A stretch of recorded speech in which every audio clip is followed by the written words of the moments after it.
Hey, what's up, everybody? It's Roadblock here. So we are on the main account today, making kind of an interesting video. So I'm not going to name drop or throw anybody under the bus, but I did have one of my clan members. I have in my clan, I have quite a few people that are new because I think I've said this. I don't know if I've said this on the channel before, but I really enjoy teaching people how to play Raid. It's fun for me. And the reason I like doing it is because in my raid experience as I was learning, I felt like I had a lot of content creators that I would try and get information from who respectfully may have forgotten what it was like in the early game. So, you know, there's a saying that I like to say sometimes where you don't know what you don't know. And so I think a lot of new players to the game will not know the things that they don't know. They think that they're right about something. They think, "Oh, yeah, this just makes sense. I'm going to do this." And in reality, it's kind of wrong. So, for example, I had a member of my clan that was using you can see kills this individual still does it. This is a different individual that I'm talking about. But people that are using two keys on normal, um, when they are, well past. I mean, they're doing 20 million a key. You shouldn't be doing normal, right? Like a lot of us know that, but not everybody knows that. Obviously, Killswitch here doesn't know that.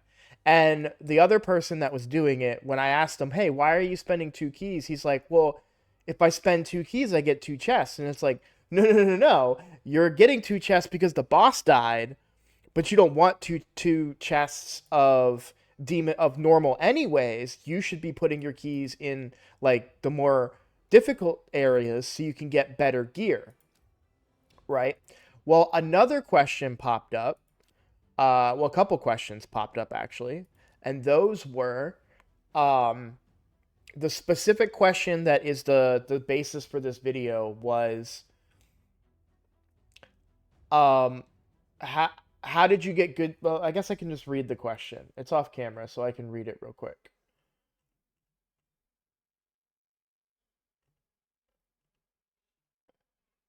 I wonder how you get so much speed. I do the campaign speed dungeon at Nightmare, but I do not get very high gear. So what they're saying is that they are farming Palace of Aravia um, at Nightmare difficulty. But the thing is, the type of gear that you get from these dungeons or from the campaign, like we'll do 12-3 brutal real quick here. It'll only take 16 seconds. Well, if it's on auto, it will. I had it on manual because I did bosses last night. There we go. So, you'll see it's only a green piece, right? So what this person was doing was farming Palace of Aravia. Even on Nightmare, you're still not going to get good gear. So that raises the question, okay, where do I get good speed gear from? And the answer is Dragon. So whenever you come into the dungeons, you can look at where you can get gear from. So, real quick, this may be something that you guys already know, but just because again, a lot of people don't know what they don't know. The only place to get accessories is Spider's Den. This is where you will get accessories to drop. For gear, for Ice Golem, you get life gear, offense gear, defense gear, crit rate gear, resistance gear, retaliation gear, reflex gear, cursed gear, and provoke gear. Now, Ice Golem for a long time wasn't a great place to farm. With the changes made to cursed gear, and retaliation gear, it's a little more reasonable to farm Ice Golem than it was before because life, offense, and defense gear and arguably crit rate gear really aren't great for your account. Um, Dragon's Lair has some of the best gear in the game. So we have accuracy gear, very very good, especially if you're using some a debuffer. Speed gear, Best set in the game. Most would agree because speed is so important in this game, and it's something that I slept on for a very long time, and so do a lot of players. Lifesteal gear is good early, but late game, if we look at my collection of lifesteal gear, I can just show you real quick. Um, so like this is like I have very few pieces of life and defense gear, even crit rate gear. But look at how much speed gear I have. Okay. But then if we go to lifesteal, same thing. You'll see I only kept a handful of pieces. Probably have really good stats like crit rate and crit damage, um, which is really the only reason that I would want to keep any of those pieces. So, um, these are where you want to be farming for gear. So Dragon's Lair, we've got Lifesteal, then we have Destroy Gear, Toxic Gear, Frost Gear, Days, Avenging Stalwart. Now, if you're starting out like I am on my free-to-play, you're going to want every single piece that you can get out of here because it's stats. And so you'll hang on to that. But as you get later into the game and you're right up against that cap of number of pieces of gear, then you're going to want to get start getting rid of some of the weaker sets that you're never going to use. Fire Knight has some really strong sets. We've got crit damage in there. Regen set is really good for solo farmers. Stun set is good for certain champions like that may have AoE A1s that you may that means that their first attack is an AoE attack. A good example of this would be like Soulbound Bowyer. I use her in a stun set because she has a chance to land that stun. And then Savage Gear, this is the gear that you're going to want for PvP for the most part, because it ignores enemy defense. So there's good gear from Fire Knight, and we already talked about Spider. Sand Devil and Shogun, they give you resources to upgrade your gear. And then Minotaur is where you get masteries. So these are where you get potions, and I think we've kind of covered everything there. Iron Twins is, of course, for the uh, these things. Anyways, so I just mostly wanted to cover, like how to where you should be farming. Now, there's a couple different things. Now, I want to be clear that I do things incorrectly. The absolute best way that you could play the game is to find a solo farmer and farm at that difficulty with food being brought along. So meaning if you could do normal 20, for example, and you brought one solo farmer and then the rest were food, you could actually level up your champions while also defeating the dragon and farming gear. There are certain thresholds for gear where you're going to get the best chances per energy. I know 20 is one of those breakpoints because you'll see that it's only 16 energy versus 18 energy. So after X number of runs, you'll actually get an extra run than you would if you were spending it at 18 energy or 20 energy. Now, I personally, because I want really good gear, I just build my best team and I farm at the highest possible difficulty that I can consistently. Now, one of the questions that I had was from them as well was, hey, how do I beat the dragon? The secret is poisons, but you could also one kind of trick that I use on the free to play account is I use the same team as my clan boss team because it's going to be the because you're going to be able to do it's pretty much the same mechanics. All AoE attacks from the enemy boss, and they just hit hard, and they have a lot of HP. There's really not that much to the dragon. Obviously, you want to be able to use your abilities to prevent him from stunning you, but you can, if you have block debuffs, you can get around that. And honestly, it usually isn't a thing that kills me too much.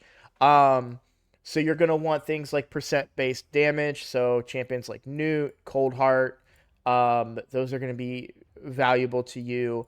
You're gonna want poisons because you can land poisons on the dragon, and you're gonna want HP burns if possible. So, um, but yeah, that's pretty much, it's a pretty straightforward boss.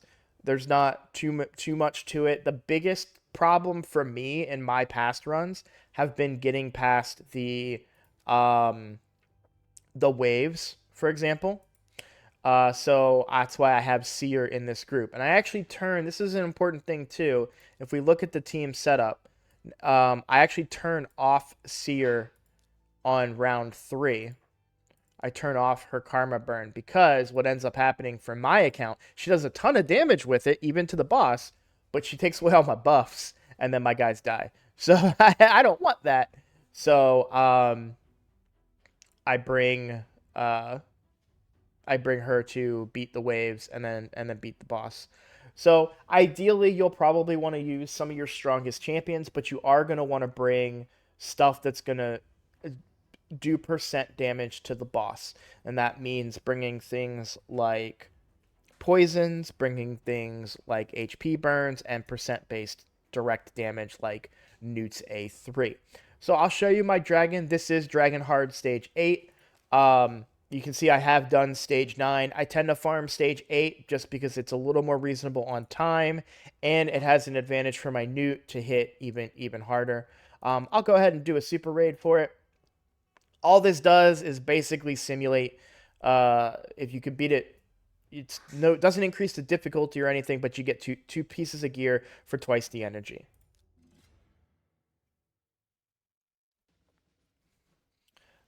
And so we come in pretty basic. Oh wow, I need to up the accuracy on my. I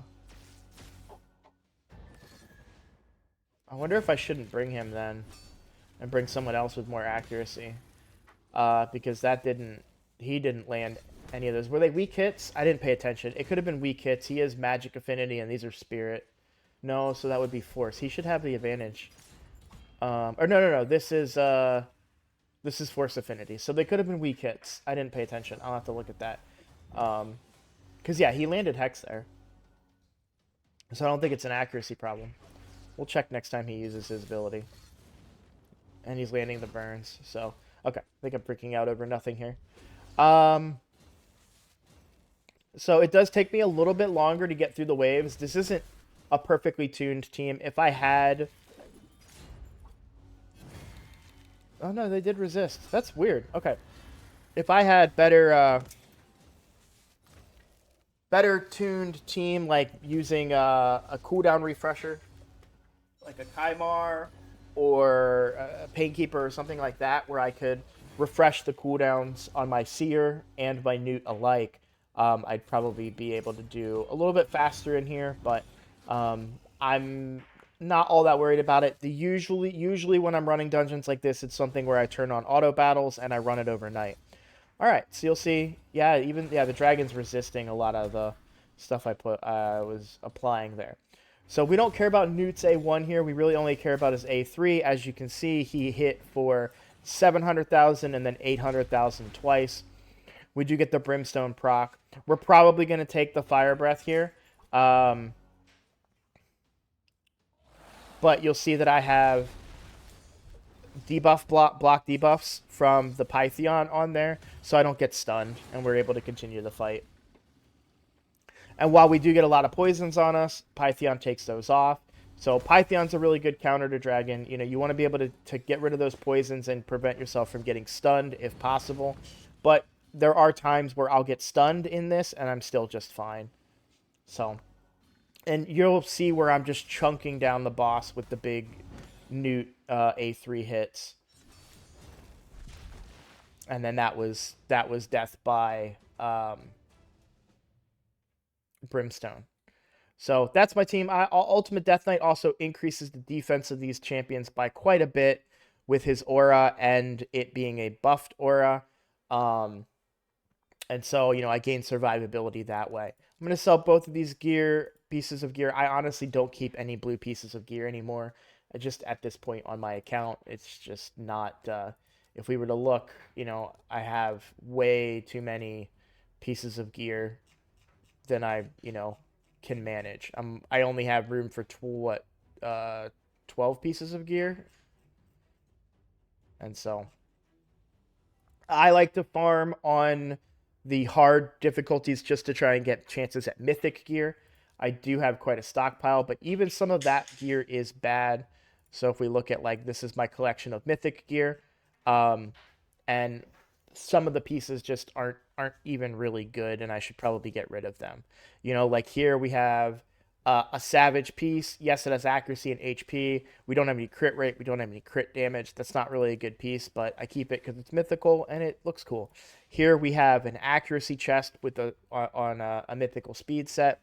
Um, it's not a bad piece, I guess, but honestly, I've never really found a need for accuracy chests. I've always been able to reach my accuracy goals strictly off of things like banners, and substats. So you'll see here my Mithrala, she gets it all from her gear and substats and the banner, and she's at 365 accuracy, which is a pretty decent amount of accuracy. The highest accuracy I have on my account is my Geomancer at 585 accuracy. He has to be that high for a specific content that I use him for.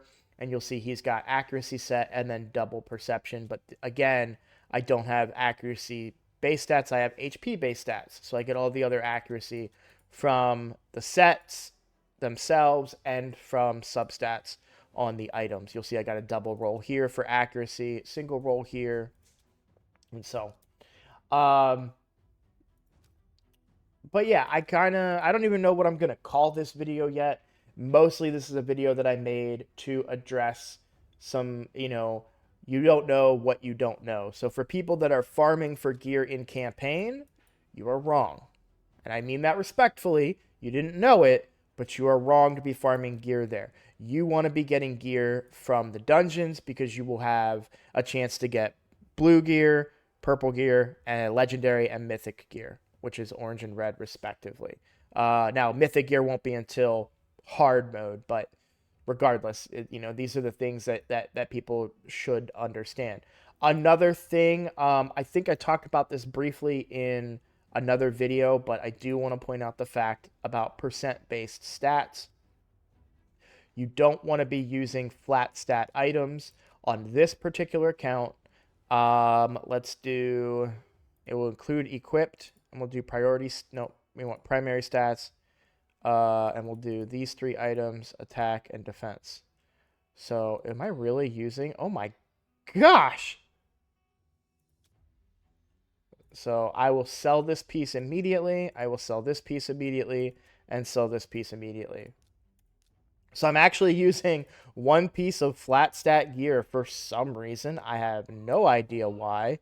This makes no sense to me why I would have those boots, but it's on my Kayle, who's a champion that I literally never use except for maybe Faction Wars. So I'm not too worried about it. I can easily change out his boots. I think what is his gear? I'm very curious about this now. I am now triggered and have to know what's going on with my Kayle. They were probably just extra boots, and I was like, well, rather than get rid of them, I'll just pop them on there. But I know I have boots in perception gear. They're all gonna have speed or I kind of want to use boots that I won't miss. I can put these defense boots on him. Oh, does it have crit rate? I don't want to lose any crit rate.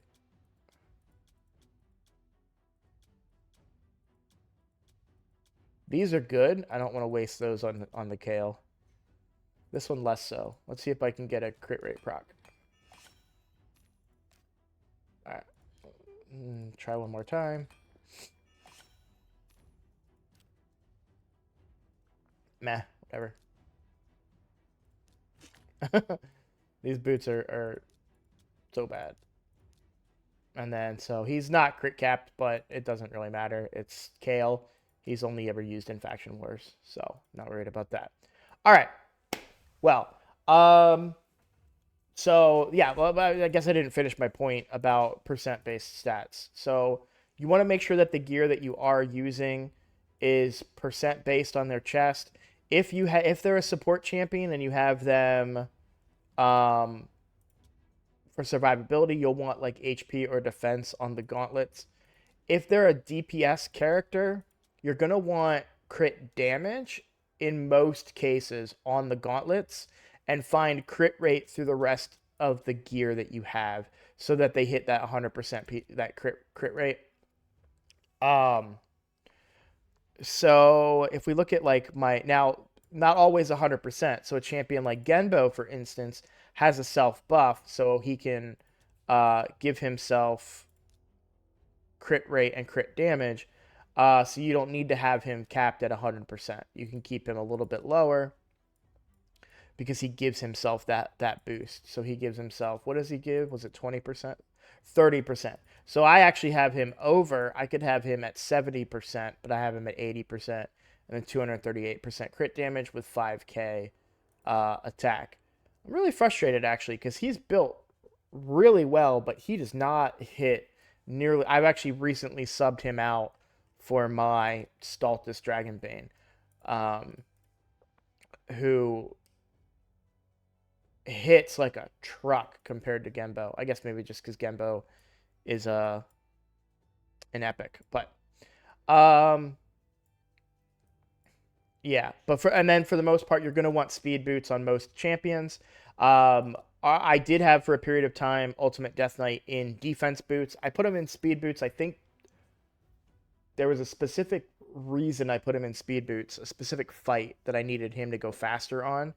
It was for Faction Wars, which I don't really need him in speed boots anymore, so I could probably put him back into the defense-based boots. But I will have you guys notice that, sets, do have some sets that line up, but you'll see the stats on this item were just more valuable to me. So we're rocking this chest, boots that don't match anything else. These two match, these two match. So stats over sets is a good rule of thumb when you're building characters, unless you're building them for specific purposes. So I need high resist on my Molly, and I need speed, so this set makes sense for her. And I need her in high speed and high resist for uh, Hydra, which is why she's built the way that she is built.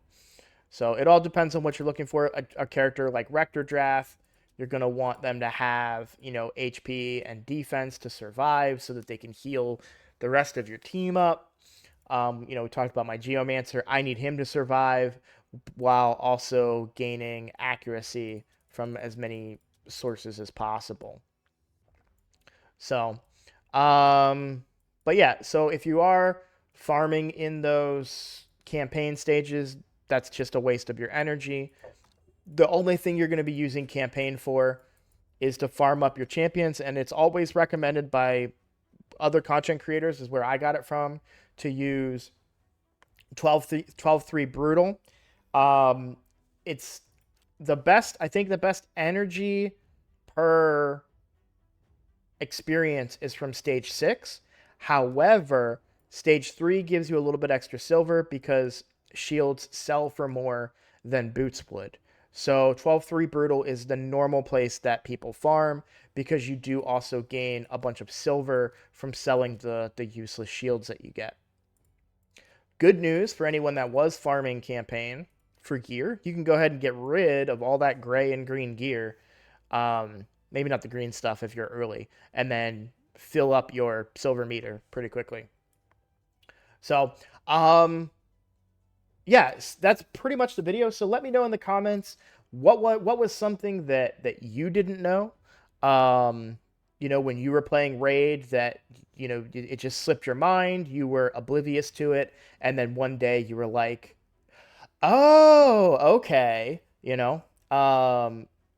Whether is it it could be something where you didn't know about Clan Boss, so you were farming the lower levels of Clan Boss even though you had a really good team. um Maybe you were using defense gear on attack based champions or attack gear on defense based champions.